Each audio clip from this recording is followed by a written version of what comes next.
શ્રેણી શીટમાં આપણે વાત કરવાની છે LCR શ્રેણી એસી પરિપથ. અગાઉ આપણે કેટલા એસી પરિપથો જોયા, એમાં જે આપણે વાત કરતા હતા એમાં માત્ર અવરોધ ધરાવતો એસી પરિપથ હોય, માત્ર ઇન્ડક્ટર ધરાવતો એસી પરિપથ, માત્ર કેપેસિટર ધરાવતો એસી પરિપથ. આમાં એ ત્રણેય વસ્તુ છે, L inductor, C capacitor, R અવરોધ, અને ત્રણેયની પાસે શેમાં જોડેલા છે તો કે શ્રેણીમાં, અને એની સાથે એસી પ્રાપ્તિ સ્થાન એટલે એસી સ્ત્રોત સપ્લાય વોલ્ટેજ જોડેલો છે. હવે આ જે છે જે થિયરી છે એની આપણે ચર્ચા કરવાની છે. એના માટે આપણે બાજુમાં ફેઝર ડાયાગ્રામ છે પહેલેથી દોરી નાખેલું, જેથી કરીને આપણે ટાઈમ છે થોડો ઓછો બચે. તો જે ફેઝર ડાયાગ્રામ છે એના ઉપર આપણે પછી ફોકસ કરશું. એ પહેલા આની હું વાત કરું કે જ્યારે આપણે ત્રણેયને શ્રેણીમાં જોડીશું તો ત્યારે એ ત્રણેયની આસપાસ જે વોલ્ટેજ છે એ શેના વડે દર્શાવે, જેમ કે VL છે તો એ ઇન્ડક્ટરના બે છેડા વચ્ચે વિદ્યુત સ્થિતિમાનનો તફાવત થાય, એટલે કે આ બંને છેડા વચ્ચે જેને VL કહેવાય, તો એ સૂત્ર થાય L di/dt. એના પછી VC જે છે તો એ કેપેસિટરના બે છેડા વચ્ચે વિદ્યુત સ્થિતિમાનનો તફાવત, જેનું સૂત્ર છે Q/C. વિદ્યુત ભાર એટલે કેપેસિટર પર જે વિદ્યુત ભાર હશે અને એના કેપેસિટન્સનો ગુણોત્તર, એ આપણે એવું મેળવેલું છે. એના પછી VR એટલે અવરોધના બે છેડા વચ્ચે વિદ્યુત સ્થિતિમાનનો તફાવત, તો જે છે ઓહમનો નિયમ. તો આના ઉપરથી એવું કહી શકાય કે કિર્ચોફનો જે નિયમનો તમે ઉપયોગ કરો આ પરિપથમાં, કિર્ચોફના નિયમ પરથી સમજો. કિર્ચોફના નિયમ ઉપરથી આપણે LCR AC શ્રેણી પરિપથનું એક સમીકરણ મળશે. કયું? તો કે VL VC VR V. કિંમત મૂકી દઈએ આપણે, તો કે VL એટલે L di/dt plus Q/C plus VR એટલે I/R બરાબર V એટલે તો કે Vm sin ઓમેગા t. આ LCR AC શ્રેણી પરિપથ માટેનું સમીકરણ કહેવાય. આ જે સમીકરણ છે મિત્રો, એનો ઉકેલ મેળવવાનો થાય. આપણે કોઈ પણ સમીકરણ, જેમ કે દ્વિઘાત સમીકરણ છે 10મા ધોરણમાં તમે ભણી ગયા, એનો તમે ઉકેલ મેળવતા હતા. આવું એક સમીકરણ હતું, જો કોઈ યાદ હોય, એનું સામાન્ય સ્વરૂપ લખું ax2 bx c = 0. આને તમે દ્વિઘાત સમીકરણ કહેતા હતા. પછી x ના તમે બે ઉકેલ મેળવતા હતા, x બરાબર ફલાણું અથવા x બરાબર ઢીકું. ખબર પડે છે કે તો આ 10મા ધોરણમાં તમે આ સમીકરણનો ઉકેલ મેળવતા હતા, એને અવયવ પાડતા હતા, ખ્યાલ હોય. પછી એવું કરતા હતા કે માની લો કે આ x ની કિંમત 1 આવતી હોય તો એ એક કિંમત તમે મૂકો x બરાબર, તો જવાબ છે સામે 0 આવે એટલે સમીકરણનું સમાધાન થાય. સેમ એવી જ વસ્તુ અહીંયા છે કે અહીંયા તમે જોઈ શકો છો કે આ પ્રવાહનું સમીકરણ કહેવાય. જો કે આ વિદ્યુત ભાર છે Q, એ હકીકતમાં પ્રવાહ જે છે બુકમાં નથી લખેલ, પણ હું અહીં આવું આ સમીકરણ લખી શકું di/dt પ્લસ 1/cm ના ઇન્ટિગ્રેશન I/dt પ્લસ I/R બરાબર Vm sin ઓમેગા t. તો કોઈ પ્રશ્ન થાય સાહેબ, આ Q ના બદલે શું લખ્યું આપણે? તો કે Q ના બદલે ઇન્ટિગ્રેશન I/dt લખ્યું. એટલે આ વસ્તુ શું સમજાવે છે કે તમારે આ જે સમીકરણ છે એ સમીકરણમાં I ની કોઈ એક કિંમત મૂકો તો જવાબ છે આટલો આવે. સામે 0 આવે છે એના બદલે જવાબ આટલો આવે, તો એને સમીકરણનો શું કહેવાય? ઉકેલ કહેવાય. હવે એ ઉકેલ મેળવવા માટેની બે રીત છે. એક રીત છે જેને બેઝિક રીત કહેવાય, વૈશ્લેષિક રીતે ગણિતના સિદ્ધાંતોનો ઉપયોગ કરી સમજો, સંકલન વિકલન, જે આપણા સિલેબસમાં નથી. એટલે કે બુકમાં પેજ નંબર 246 ઉપર 7.6.2 છે એ આપણે સિલેબસમાં ભણવાનો નથી. તો કોઈ પ્રશ્ન થાય કે આના ઉકેલની બીજી રીત કઈ? તો બીજી રીત છે ફેઝર ડાયાગ્રામની મદદથી. ફેઝર ડાયાગ્રામની મદદથી આનો ઉકેલ મેળવી શકાય. ઉકેલ એટલે બીજું કંઈ નહીં, તમારે પ્રવાહનું સૂત્ર મેળવવાનું. ખ્યાલ આવે છે ને? તો હું અત્યારથી જ કહી દઉં કે માની લો કે LCR AC શ્રેણી પરિપથમાં જે પ્રવાહ જે છે એનું સૂત્ર આવશે I બરાબર Im sin omega t plus psi. મેં આવું સૂત્ર પહેલેથી જ આપી દીધું કે LCR AC શ્રેણી પરિપથમાં જે વિદ્યુત પ્રવાહ હોય એનું સૂત્ર આ થશે, જ્યાં psi જે છે એ શું છે? તો કે પરિપથમાં પ્રવાહ એટલે પરિપથમાં પ્રવાહ કેટલો હતો કે I, અને સ્ત્રોત વોલ્ટેજ એટલે કે જે AC સપ્લાય વોલ્ટેજ છે V, છે કડા તફાવત. જેમ આપણે ઇન્ડક્ટર માટે આ સૂત્ર ઉપયોગ કરતા હતા જો યાદ હોય તો ઇન્ડક્ટરમાં શું લખતા હતા કે I Im sin omega t - pi/2. જેમાં એવું કહેતા હતા પ્રવાહ જે છે વોલ્ટેજ કરતા કડામાં pi/2 જેટલો પાછળ. આ જ આપણે કેપેસિટર માટે લખીશું સમજો તો ત્યારે આ +pi/2 લખીશું એટલે sin ની કિંમત +pi/2 લખીશું. ખ્યાલ આવે છે ને? આ સૂત્ર આપણે અવરોધ માટે લખીશું તો અવરોધ માટે sin ની કિંમત 0 મૂકતા હતા તોય 3 થિયરીનું ફરીવાર આ રિવિઝન થશે. ખ્યાલ આવે છે ને? તો હવે આપણે આનો ઉકેલ મેળવવાનો છે. એ ઉકેલમાં આપણે Im ની કિંમત શોધવી પડશે. જેમ આપણે અવરોધમાં શું કહીશું Im Vm/R. ઇન્ડક્ટરમાં શું કહી તો કે Im Vm/xl. કેપેસિટરમાં શું કહેવાય તો કે Im Vm/x. તો એ જ રીતે અહીંયા Im ની કિંમત શું મળે પ્લસ આ જે સાઈ છે એના વિશે આપણે અહીંયા વાત કરવાની છે. તો એના માટેની બે રીત છે. એક વૈશ્લેષિક ઉકેલની રીત જે આપણે નથી ભણવાની. બીજી રીત કઈ તો કે ફેઝર ડાયાગ્રામ. તો તમારે આનો ફેઝર ડાયાગ્રામ છે દોરવો પડશે. સમજો. હવે ફેઝર ડાયાગ્રામ દોરવા માટે આપણે ત્રણ ફેઝર છે નો ઉપયોગ કરવાનો છે. VR સદિશ, VL સદિશ અને VC સદિશ. તો એને જો XY જે સમતલ છે એમાં આ ત્રણેય ફેઝરને મારે દોરવા છે. આ ઉગમ બિંદુઓ. તો પહેલા તમે ફક્ત અવરોધ ધરાવતા AC પરિપથની કલ્પના કરો. માની લો આમાં ફક્ત અવરોધ જ છે. તો અવરોધમાં શું કહીએ આપણે કે માત્ર અવરોધ ધરાવતા AC પરિપથમાં વોલ્ટેજ અને પ્રવાહ છે બંને સમાન કડામાં હોય. એટલે જ્યારે તમારે એનો ફેઝર દોરવાનો થાય ત્યારે આ રીતે દોરવાનું થાય.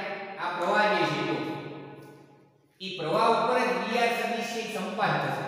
VR સદિશ શું છે તો કે વોલ્ટેજ જે છે એટલે કે અવરોધના બંને છેડા આસપાસનો જે વોલ્ટેજ છે એનો ફેઝર અને એનું મૂલ્ય પૂછે તો હમણાં આપણે એનું મૂલ્ય લખશું કે આ જે ફેઝર છે એનું મૂલ્ય કેટલું મૂલ્ય જેટલું હોય ને એટલી તમારે એની લંબાઈ દોરવી પડે.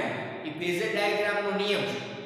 ફેઝર ડાયાગ્રામમાં જો અહીંયા VC દોર્યો છે આ તીર આટલો ભાગ તો એ લંબાઈ કેટલી રાખવી પડે તો કે જે વોલ્ટેજ જે છે એટલે કે VC નું જે મહત્તમ મૂલ્ય હોય એના જેટલું. ખ્યાલ આવે છે કે તો હવે હું પહેલા એ ત્રણેય માટે મહત્તમ મૂલ્ય લખી નાખું છું કે VRL એટલે કે અવરોધના બે છેડા વચ્ચેનો મહત્તમ વોલ્ટેજ તો કે Vm Im × R. એના પછી કેપેસિટરના બે છેડા વચ્ચેનો વોલ્ટેજ VCM તો કે Im × Xc. આ જ રીતે જેમાં Xc છે શું છે તો કે કેપેસિટરનો અસરકારક અવરોધ. ઈ જ રીતે VLM એટલે કે ઇન્ડક્ટરના બે છેડા વચ્ચેનો વિદ્યુત સ્થિતિમાનનો તફાવત તો ઈ થશે Im × Xl. હવે આ ત્રણેય છે મળી જાય પછી આના માટે આપણે સમીકરણ લઈ લઈશું. ઈ સમીકરણ અહીંયા આપણે કહી શકીએ VL VC VR V. પણ એના માટે આપણે આ ફેઝર ડાયાગ્રામ છે બરાબર સમજવો પડે. તો ફેઝર ડાયાગ્રામ છે જો આપણે પહેલા અવરોધ માટે ફેઝર દોર નાખ્યો VR સદિશ. હવે VL સદિશ દોરવા છે. તો VL સદિશ એટલે ઇન્ડક્ટરના બે છેડા વચ્ચે વિદ્યુત સ્થિતિમાનનો તફાવત. હવે સમજો બરાબર કે આ ફેઝર ડાયાગ્રામ દોરતા પહેલા તમારે શરૂઆતમાં અહીં I પ્રવાહ છે એનો ફેઝર દોરી નાખવાનો. પછી જેમ આપણે અવરોધ માટે શું કહીશું તો કે પ્રવાહ અને વોલ્ટેજ સમાન કડામાં હોય. તો તમારે જે અવરોધ માટે VR સદિશ જે ફેઝર દોરવાનો થાય એ આના ઉપર સંપાત કરવાનો થશે. એના પછી માત્ર ઇન્ડક્ટર ધરાવતા AC પરિપથમાં શું કહીશું તો કે માત્ર ઇન્ડક્ટર ધરાવતા AC પરિપથમાં પ્રવાહ જે છે વોલ્ટેજ કરતા પાછળ હોય કડામાં pi/2 જેટલું. તો એને ઊંધું વિચારો. પ્રવાહ જો કડામાં pi/2 જેટલું પાછળ હોય તો વોલ્ટેજ છે કડામાં pi/2 જેટલું આગળ થાય. ખ્યાલ આવે છે ને? એટલા માટે જો આ VL સદિશ જે આપણે દોરેલો છે ઈ I કરતા કડામાં pi/2 જેટલો શું છે અહીંયા આગળ. કારણ કે આ બધાય છે કઈ દિશામાં પરિભ્રમણ કરે છે તો કે વિષમ ઘડી દિશામાં. એટલા માટે એને ફેઝર ને ઘૂમતા સદિશો તરીકે આપણે ઓળખીશું. તમે જુઓ કે અત્યારે I અહીંયા છે એટલે કે પ્રવાહ અહીંયા છે તો વોલ્ટેજ અહીંયા પહોંચી ગયો. કયો વોલ્ટેજ? VL. કારણ કે માત્ર ઇન્ડક્ટર ધરાવતા AC પરિપથમાં વોલ્ટેજ પ્રવાહ કરતા આગળ હોય. ખ્યાલ આવે છે કે ઈ જ રીતે અહીંયા VC સદિશ શા માટે કેપેસિટર ધરાવતા એસી પરિપથમાં પ્રવાહ જે છે એ વોલ્ટેજ કરતા કડામાં π/2 જેટલો આગળ હશે. તો એનો મતલબ વોલ્ટેજ જે છે એ પ્રવાહ કરતા કડામાં π/2 જેટલો પાછળ થાય. એટલા માટે જો પ્રવાહ અહીંયા આગળ છે તો અહીંયા વોલ્ટેજ અહીંયા તમારો VC સદિશને આપણે આ શા માટે આ દિશામાં દોર્યા? કારણ કે ઈ વોલ્ટેજ છે પાછળ છે કડામાં કેટલો? તો કે π/2. ખ્યાલ આવે છે ને? હવે આખી આકૃતિ છે આપણે અહીંયા શોર્ટ કરીને દોરશું. જો કે માની લો કે આ બેના ફેઝર તમારે એક જ દિશામાં દોરવા છે તો એને આ રીતે દોરી શકાય. સમજો આ VC સદિશ એના જ ઉપર આ દિશામાં દોરશું તો એ બેનો સરવાળો થશે VC સદિશ પ્લસ VL સદિશ. આ જે ખૂણો છે કેટલો છે? તો કે omega t plus Sai. Omega t plus Sai. અહીંયા તો VR સદિશ છે એટલે જે સદિશોના સરવાળા માટેની જે સમાંતર બાજુ ચતુષ્કોણની રીત છે એનો અહીંયા ઉપયોગ થશે. જો સમજો બરાબર. આનું જે મૂલ્ય હશે ઈ મૂલ્ય છે VRM.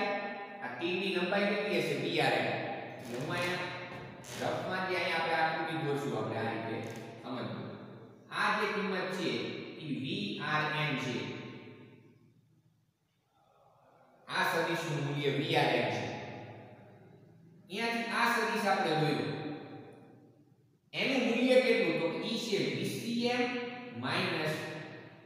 VLM. કારણ કે તમે જો આ જે લંબાઈ છે એમાંથી આટલી લંબાઈ બાદ કરશો તો આટલી લંબાઈ મળશે. એટલા માટે VCM VLM થાય. તો આ એક આપણા માટે સમાંતર બાજુ ચતુષ્કોણ થયું જેનું પરિણામી સદિશ આ થશે એટલે કે પરિણામી વોલ્ટેજ. જો આ VCM VLM હોય તો આ VCM VLM થાય જેમાં આ ખૂણો છે સાઈ થશે અને આ ખૂણો છે ઓમેગા t થાય એટલે આખો ખૂણો થશે કેટલો? તો કે ઓમેગા t પ્લસ સાઈ. કારણ કે આ x અક્ષ સાથે જે આ VR સદિશ છે પાછો કેટલો ખૂણો બનાવે છે? તો એ VR સદિશ ખૂણો બનાવે છે ઓમેગા t પ્લસ સાઈ. અને આમની વચ્ચેનો ખૂણો તો 90 ડિગ્રી છે. કોની વચ્ચે? તો કે VRM અને VCM VLM. ખ્યાલ આવે છે કે? તો હવે આ જે ત્રિકોણશીના માટે પાયથાગોરસનો પ્રમેયનો ઉપયોગ કરી. જો આ જે આકૃતિ છે આ એમાં આ જે ત્રિકોણશીના માટે પાયથાગોરસનો પ્રમેય તો આ 90 ડિગ્રી તો એના માટે પાયથાગોરસનો પ્રમેય થાય v² આ કોણ થશે? v² VRM² VCM VLM એનો શું થશે? સ્ક્વેર. તો આ એના માટે આપણા પાયથાગોરસનો જે છે પ્રમેય થશે બરાબર. હજી આમાં આપણે કિંમત મૂકી દીધી તો કે VRM² તો VRM ની કિંમત આપણને ખબર છે કે Im * R એનો સ્ક્વેર થશે પ્લસ અહીંયા કિંમત શું થાય? તો કે Im * XC - Im * XL એનો સ્ક્વેર. ખ્યાલ આવ્યો? આપણે VCM બરાબર Im * XC લેખા અને VLM બરાબર Im * XL લેખા આના ઉપર જે આપણે કોઈ પહેલા જ કહી દીધું છે. હવે આમાંથી તમે જુઓ કે Im છે બહાર લેવી કોમન એટલે આવું થાય Im² કૌંસમાં R² plus XC minus XL એનો સ્ક્વેર બરાબર અહીંયા થશે v². ખ્યાલ આવે છે? હવે આ જે v છે સમજજો તો એના ઉપરથી v છે એનું મહત્તમ મૂલ્ય એને આપણે vm કહીશું. આ જે છે એનું મહત્તમ મૂલ્ય એટલે કે આ પરિણામી સદિશનું મહત્તમ મૂલ્ય એને આપણે vm કહીશું. આને vm કહીશું. તો અહીંયા આવશે vm², અહીંયા vm². બંને બાજુ છે વર્ગમૂળ કરી નાખો એટલે આવું થાય vm બરાબર સમજ Im √R² plus XC minus XL નો સ્ક્વેર. તો Im નું સૂત્ર મળ્યું આપણને Im બરાબર vm છેદમાં √R² plus XC minus XL નો સ્ક્વેર. તો આ જે છે આપણા માટે LCR શ્રેણી એસી પરિપથમાં પ્રવાહનું સૂત્ર થયું. LCR AC શ્રેણી પરિપથમાં પ્રવાહનું સૂત્ર Im બરાબર Vm છેદમાં √r² xc xl એનો સ્ક્વેર. હવે તમે વિચારો કે માત્ર અવરોધ, માત્ર ઇન્ડક્ટર અને માત્ર કેપેસિટર એ ત્રણેય માટે જે સૂત્રો હતા Im ના, એમાં Vm ના છેદમાં જે વિભાગ હતો, સમજો, એને આપણે અવરોધ કહેતા હતા. જેમ કે આપણે જે કોષ્ટક પૂરાયું હતું, માત્ર અવરોધ વાળો એસી પરિપથ છે તો એમાં Im બરાબર Vm/R લખતા હતા. માત્ર ઇન્ડક્ટર વાળો પરિપથ છે તો એમાં Im બરાબર Vm/xl લખીશું. માત્ર કેપેસિટર વાળો જે પરિપથ છે તો એમાં Im બરાબર Vm/xc લખીશું. તો LCR પરિપથ હોય, ઇન્ડક્ટર, કેપેસિટર ને અવરોધ, તો એમાં Im બરાબર શું હોય? તો કે Vm/R. એટલે કે આ જે પદ છે એને આપણે વ્યાખ્યાયિત કરશું ઇમ્પિડન્સ, જેને મોડ ઓફ Z વડે દર્શાવો. કે આ છેદ વાળું પદ છે ને એને પરિપથનો શું કહેવાય? ઇમ્પિડન્સ અથવા તો પરિપથનો અસરકારક અવરોધ. LCR શ્રેણી એસી પરિપથનો અસરકારક અવરોધ કે ઇમ્પિડન્સ કે બંને એક જ. અને એને શેના વડે દર્શાવાય? તો કે મોડ ઓફ Z વડે. સમજો, એનું મૂલ્ય r² xc xl એનો સ્ક્વેર. હવે આપણા માટે આ સૂત્ર બની જાય LCR શ્રેણી એસી પરિપથમાં તો કે Im Vm છેદમાં મોડ ઓફ Z. સમજો બરાબર? માત્ર અવરોધ, માત્ર ઇન્ડક્ટર, માત્ર કેપેસિટર અને હવે ત્રણેય ઇન્ડક્ટર, કેપેસિટર ને અવરોધ, એના માટે આ પ્રવાહના સૂત્રો છે. જેમાં આ વસ્તુ અહીંયા ખાસ યાદ રાખવાની કે જે મોડ ઓફ Z છે તે શું કહેવાય? કે પરિપથનો ઇમ્પિડન્સ, અને ઇમ્પિડન્સ નું બીજું નામ છે LCR શ્રેણી એસી પરિપથનો અસરકારક અવરોધ.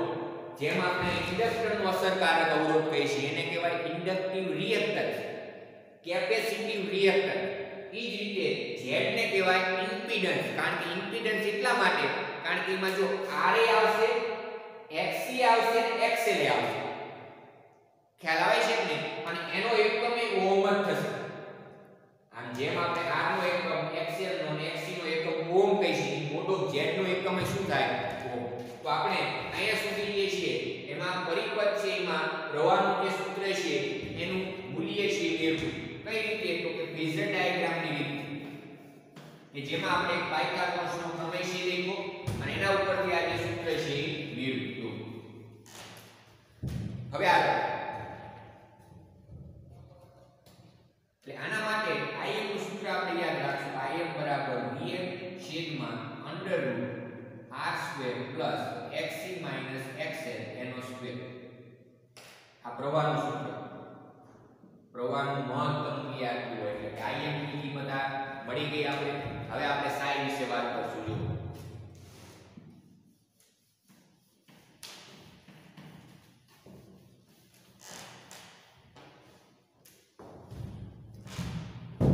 તો psi માટે આપણે વાત કરવી છે. સમજો, તો એના માટે ફરીવાર જે હું આકૃતિ દોરું છું આ ફેઝર ડાયાગ્રામની મદદથી, કે જેમાં આને જે છે આપણે Vrm કહીશું. અહીંયા જે દોર્યું આપણે એને કહીશું Vm. અહીંયા જે છે એને કહીશું Vcm Vlm એના મૂલ્ય છે. પછી આના ઉપરથી આપણે એક ચતુષ્કોણ છે બનાવ્યો, જેમાં આ જે ખૂણો છે આ તો x એક્સિસ, આ જે ખૂણો છે આપણે sin લીધો, આ જે છે ઓમેગા t. જો આ જે છે Vcm Vlm હોય તો આ જે છે Vcm Vlm હોય. સમજો બરાબર? આ તો Vrm છે. એટલે કે Vrm એટલે શું? તો કે જે VR સદિશ આપણે દોરેલો છે અવરોધનો જે ફેઝર, એની લંબાઈ જે છે એટલે એનું મહત્તમ મૂલ્ય એટલે કે Vrm. Vcm એટલે શું? તો કે જે કેપેસિટરનો જે ફેઝર દોરેલો છે Vc, એની જે લંબાઈ એટલે કે એનું મહત્તમ મૂલ્ય કહેવાય. એવી જ રીતે Vl. તો આ જે ત્રિકોણ છે એના ઉપરથી આપણે આ sin નું સૂત્ર વાપરવું છે, કારણ કે આ કાટકોણ ત્રિકોણ થશે. તો એના માટે જે sin નું સૂત્ર શું થશે? તો કે tan psi સામેની બાજુ સામેની બાજુ એટલે શું તો કે VCM VLM છેદમાં પાસેની બાજુ એટલે VRM. હવે આપણને ખબર છે કે VCM એટલે શું સમજજો તો કે VCM એટલે કે IM XC VLM એટલે શું તો કે IM XL છેદમાં VRM એટલે શું કે વોલ્ટેજના બંને છેડા વચ્ચે વિદ્યુત સ્થિતિમાનના તફાવતનું મહત્તમ મૂલ્ય IM R. કારણ કે અંશ અને છેદમાંથી IM કેન્સલ થઈ જાય છે તો આપણને tan psi શું મળે તો કે XC XL R. માટે psi બરાબર થાય tan inverse XC XL R. તો આપણે જે આ સમીકરણમાં IM ની કિંમત મેળવવાની હતી કિંમત મળી ગઈ અને આ જ ફેઝર ડાયાગ્રામ ઉપરથી કે જેમાં આ કાટકોણ ત્રિકોણનો ઉપયોગ કરીને tan psi નો સૂત્ર વાપર્યું તો એના ઉપરથી psi ની કિંમત મળી ગઈ કે psi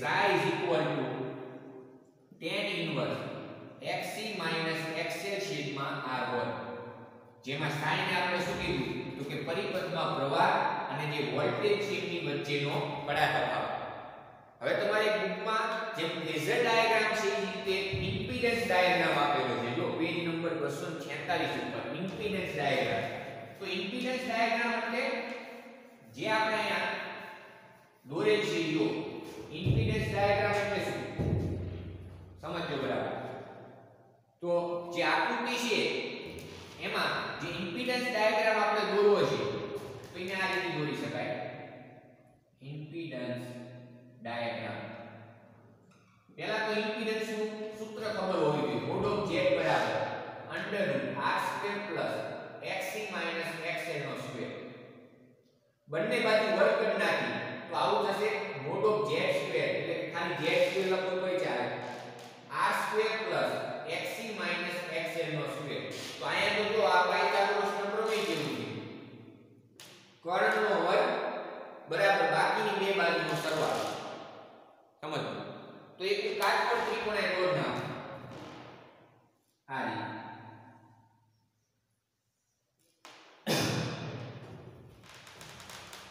એમાં જે કર્ણ છે મોટો ઘેર થાય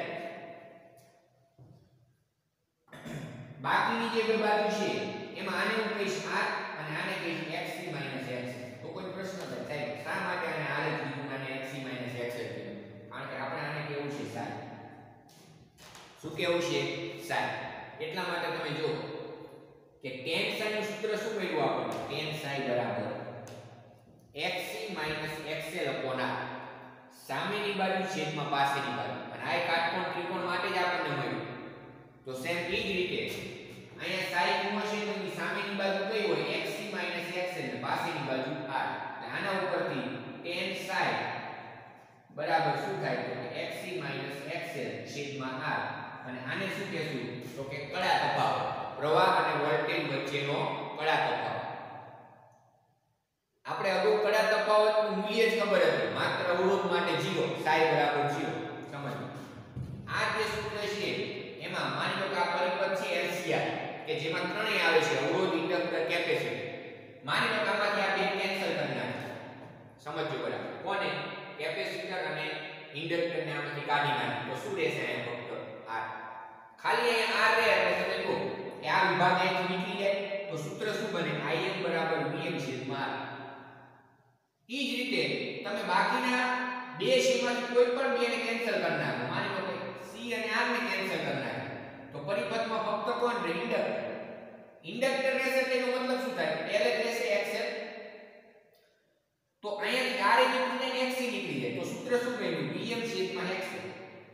કારણ કે અહીં XL નો સ્ક્વેર ને પાછળનું વર્ગમૂળ છે એ વર્ગમૂળ કેન્સલ કરી નાખશે વર્ગમૂળ. તો IM બરાબર VM છેદમાં XL.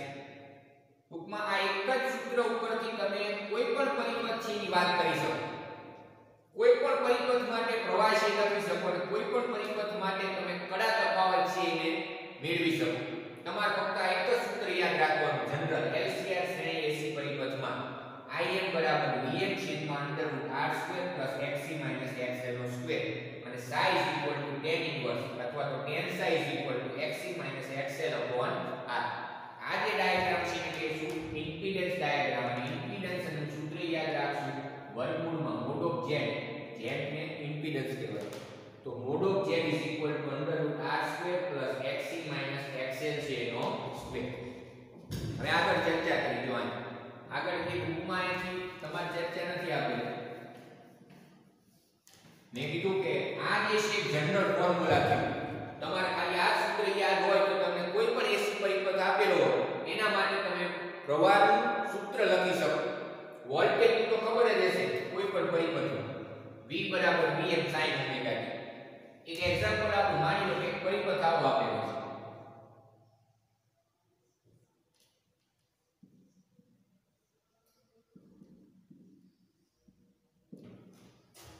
એક પરિપથ છે તમને આવો આપેલો છે, તો આ કયો પરિપથ થશે? તો કે RL પરિપથ. શું કહેવાય? RL પરિપથ. RL AC પરિપથ કે જેમાં ફક્ત અવરોધ અને ઇન્ડક્ટર જ છે. તો Im નું સૂત્ર આપણે લખવું છે. કઈ નહીં કરવાનું, આ સૂત્ર જો Im બરાબર Vm લખી નાખો છેદમાં વર્ગમૂળમાં જે આપેલા હોય રાખવાના, ન આપેલું કાઢી નાખો. શું નથી આપેલું અહીંયા? તો કે કેપેસિટર. તો આ કેપેસિટર વાળું પદ કેન્સલ કરી નાખો તો શું રહે? r² + xl નો સ્ક્વેર. એ જ રીતે અહીંયા psi બરાબર tan psi બરાબર શું છે?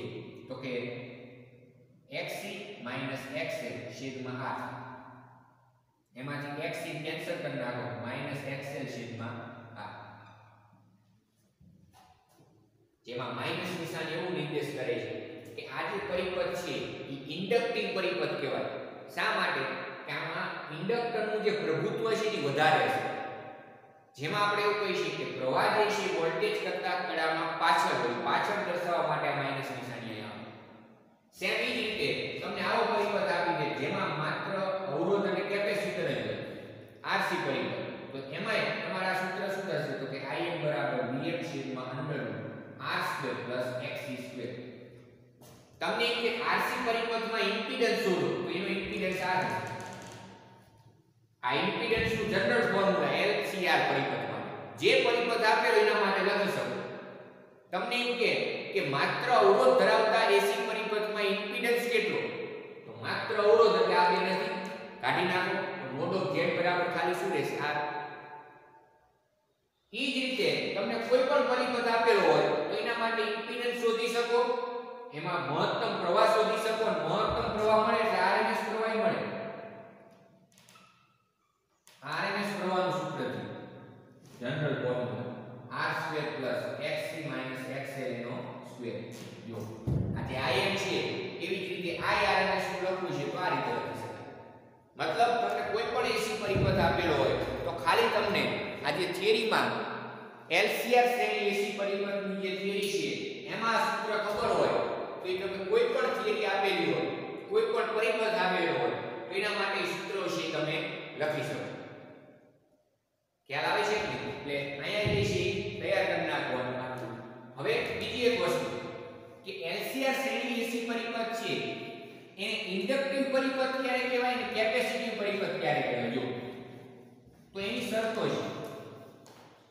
આ LCR શ્રેણી AC પરિપથ છે એને ઇન્ડક્ટિવ પરિપથ ક્યારે કહેવાય? કે જ્યારે XL > XC હોય. જો XL > XC હોય તો પ્રવાહ એટલે કે I એ વોલ્ટેજ એટલે કે V કરતા કડામાં, સમજો ઇન્ડક્ટરમાં શું હોય? જો આ ઇન્ડક્ટિવ પરિપથ હોય તો E જે છે કડામાં psi જેટલો, સમજો, કારણ કે π/2 જેટલો કે એ આપણને કહી શકાય નહીં, કારણ કે ત્રણેય છે એટલા માટે. તો psi જેટલો છે એ પાછળ છે, એટલે કે psi ની કિંમત કેવી મળશે? psi ની કિંમત કેવી મળશે? ઋણ પાછળ છે. જો xc xl xc xl હોય તો પ્રવાહ જે છે એ વોલ્ટેજ કરતા કડામાં psi જેટલું આગળ હશે, અને આગળ હશે એટલા માટે psi છે કેવા મળશે? ધન.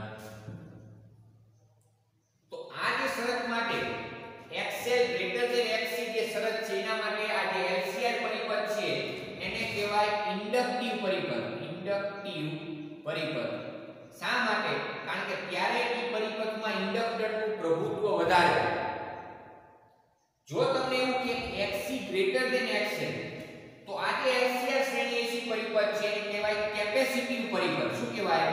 કેપેસિટીવ પરિપથ. સમજજો બરાબર. અને કેપેસિટીવ પરિપથ એટલા માટે કહેવાય કે ત્યારે આ શરત માટે આ પરિપથમાં આ કેપેસિટરનો પ્રભાવ સૌથી વધારે હોય. જેમ આપણે એવું કહીશું ને માત્ર કેપેસિટર ધરાવતું AC પરિપથ એના જેવો.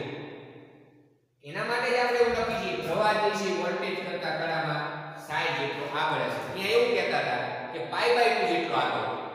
પણ અહીંયા આપણે π/2 કડા તફાવત તો ડાયરેક્ટ મળશે નહીં, કારણ કે પરિપથ કયો છે? LC અને R.